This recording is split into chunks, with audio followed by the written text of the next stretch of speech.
నిన్న మహా న్యూస్ మీ ఛానల్ మీద ఆర్ఎస్ ప్రవీణ్ కుమార్ గురించి వాళ్ళ కుటుంబం గురించి ఏదో పోస్ట్ పెట్టిరని వాళ్ళ యొక్క ఛానల్ మీద పోయి పోరాటం చేసినట్టు, యుద్ధం చేసినట్టు ఎమర్జెన్సీగా వాళ్ళ ఆఫీస్ మీదకి పోయి ఆఫీస్ మీద అద్దాలు బలగొట్టడం, ఆఫీసు ధ్వంసం చేయడం, కార్లు బలగొట్టడం ఇవన్నీ చేశారు. తెలంగాణ ఉద్యమకారులు లేకపోతే బీఆర్ఎస్ నాయకులు తెలియదు, కానీ ఇది ప్రజాస్వామికమైన చర్య కాదని నేను ఒకసారి గుర్తు చేస్తున్నాను.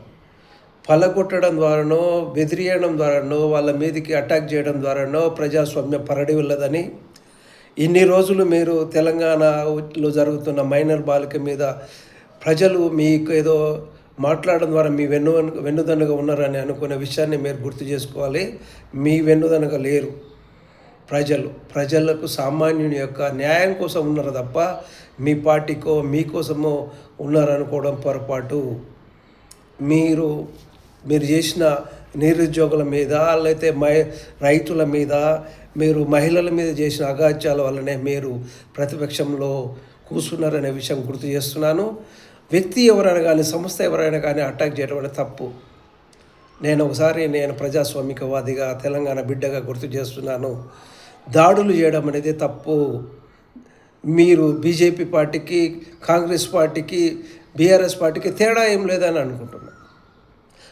బండి సంజయ్ అతని మీద మాట్లాడిన వాని మీద అటాక్ చేసిన దానికి, మీరు ఈరోజు మహా న్యూస్ మీద చేసిన దానికి తేడా ఏందని నేను అడుగుతున్నా.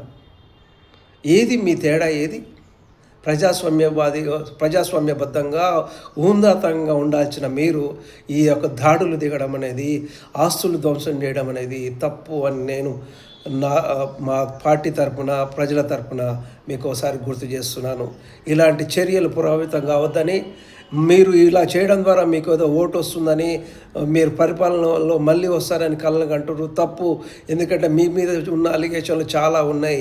నిరుద్యోగుల విషయంలో, రైతుల విషయంలో, మహిళల విషయంలో, చదువు విషయంలో, విద్య విషయంలో, వైద్యం విషయంలో మీ యొక్క బాహోబాహాలు, మీరు ప్రవర్తించే ప్రవర్తన మీద తెలంగాణలో నిరసన ఉంది. ఎదవలలో పెద్ద ఎవరికి ఓటేయాలని 2023లో అధికారం ఇచ్చారు తప్ప మీకు వ్యతిరేకంగా ఈ వచ్చిన పార్టీకి ఇట్లా గుర్తు చేసుకోవాలని, మీకు అల్టిమేట్గా మిమ్మల్ని ఏదో కావాలని అధికారం తీసుకొచ్చారని మీరు ఇట్లా కాంగ్రెస్ పార్టీకి ఇట్లా గుర్తు చేసుకోవాలని, ప్రజల ఓట్లు, ప్రజల సామాన్యుని యొక్క ఓట్లు లేకుంటే మీరు గెలవరని, వాళ్ళ కోసం నిత్యం ప్రజాస్వామిక విధంగా పనిచేయాలని గుర్తు చేస్తున్నాను. జై తెలంగాణ.